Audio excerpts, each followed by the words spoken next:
Chapter 27. The anthem booms in my ears, and I hear Caesar Flickerman greeting the audience. Does he know how crucial it is to get every word right from now on? He must. He will want to help us. The crowd breaks into applause as the prep teams are presented. I imagine Flavius, Venya, and Octavia bouncing around and taking ridiculous bobbing bows. It's safe to bet they're clueless. Then Effie's introduced. How long she's waited for this moment. I hope she's able to enjoy it, because as misguided as Effie can be, she has very keen instinct about certain things, and must at least suspect we're in trouble. Portia and Cinna receive huge cheers, of course. They've been brilliant. Had a dazzling debut. I now understand Cinna's choice of dress for me tonight. I'll need to look as girlish and innocent as possible. Hamich's appearance brings a round of stomping that goes on at least 5 minutes. Well, he's accomplished a first, keeping not only one but 2 tributes alive.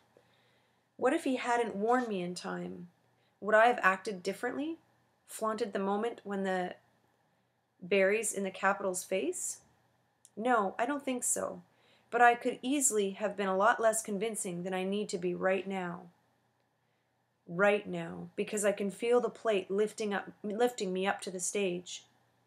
Blinding lights, the deafening roar rattles the metal under my feet. Then there's Peeta just a few yards away.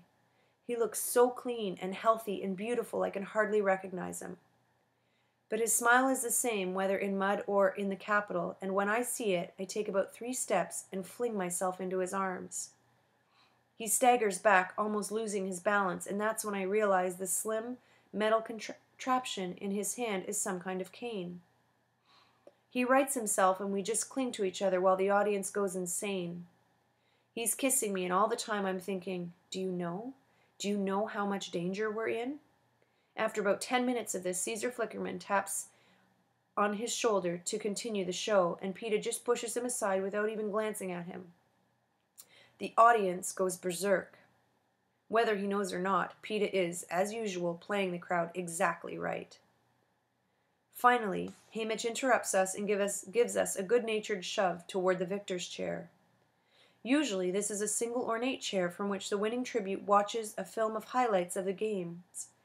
But since there are 2 of us, the game makers have provided a plush red velvet couch. A small one. My mother would call it a love seat, I think. I sit so close to Peeta that I'm practically on his lap, but one look from Haymitch tells me this isn't enough. Kicking off my sandals, I tuck my feet to the side and lean my head against Peeta's shoulder. His arm goes around me automatically, and I feel like I'm back in the cave, curled up against him, trying to keep warm. His shirt is made of the same yellow material as my dress, but Portia's put him in long black pants. No sandals either, but a pair of sturdy black boots. He keeps solidly planted on the stage. I wish Cinna had given me a similar outfit. I feel so vulnerable in this flimsy dress, but I guess that was the point. Caesar Flickerman makes a few more jokes, and then it's time for the show. This will last exactly 3 hours, and it's required viewing for all of Panem. As the lights dim and the seal appears on the screen, I realized I'm unprepared for this. I do not want to watch my 22 fellow tributes die. I saw enough of them die the first time. My heart starts pounding and I have a strong impulse to run. How have the other victors faced this alone? During the highlights, they periodically show the winner's reaction up on the box in the corner of the screen.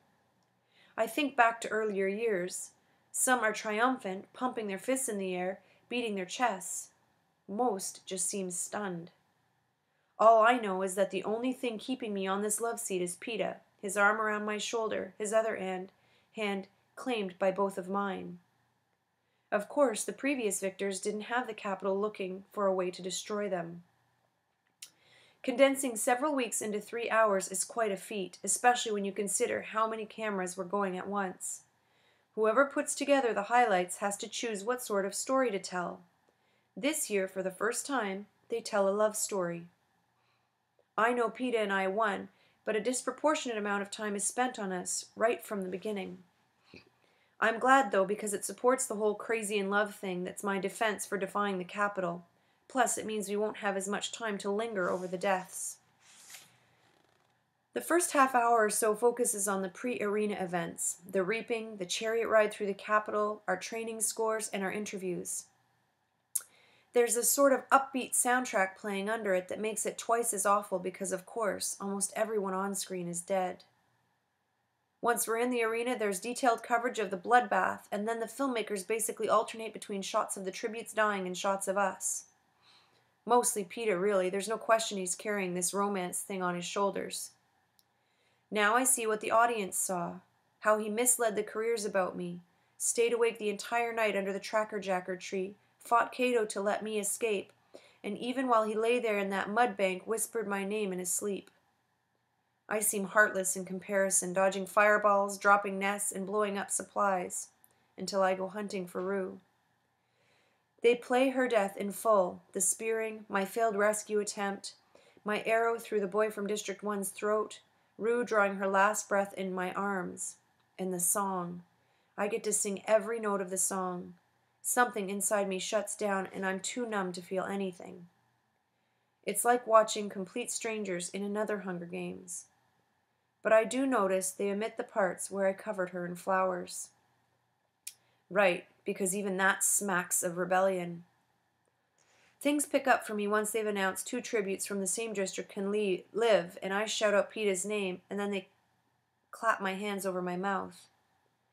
If I've seemed indifferent to him earlier, I make up for it now by finding him, nursing him back to health, going to the feast for the medicine, and being very free with my kisses. Objectively, I can see the Mutts and Cato's death are gruesome as ever, but again, I feel it happens to people I've never met. And then comes the moment with the berries. I can hear the audience hushing one another, not wanting to miss anything. A wave of gratitude to the filmmakers sweeps over me when they end, not with the announcement of the victory, but with me pounding on the glass door of the hovercraft, screaming Peeta's name as they try to revive him. In terms of survival, it's my best moment all night.